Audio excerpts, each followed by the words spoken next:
Îmi pare rău, dar totul se oprește aici.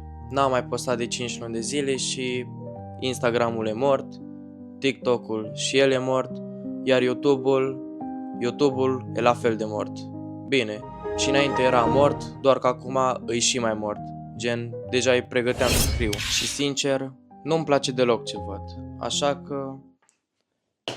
e timpul să ne apucăm din nou de treabă. Și acum vin cu ceva nou. Tech Drive Play. Un concept care combină tehnologia, mașinile și jocurile. Fix ce îmi place mie cel mai mult. O să vă povestesc mai multe despre el în niște videoclipuri speciale care vor veni foarte curând. Mi-am cumpărat și lavalierele DJI Mic 2. Era clar că denismelly.ro avea nevoie de un upgrade. Și da, sincer, echipamentul ăsta mă motivează.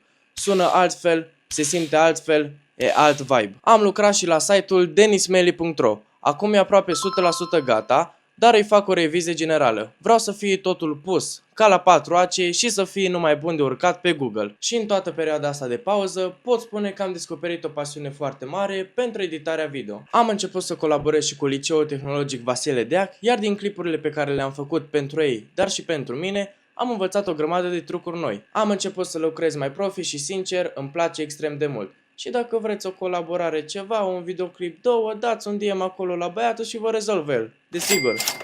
Așa că da, sunt înapoi, Tech Drive Play începe și vă garantez ceva. Nu o să mai plec absolut deloc. M-am săturat să dau cu piciorul în atâtea șanse și să-mi bag joc de toată munca pe care am depus-o până acum. Așa că ne vedem la următorul videoclip și vă rog frumos o chestie, fiți mai buni. Mia, mia, mia, mia. Da, bună, e apa, Dorna. Dorna, sponsorizați-mă, că oricum sunt din Vatra Dornei, nu?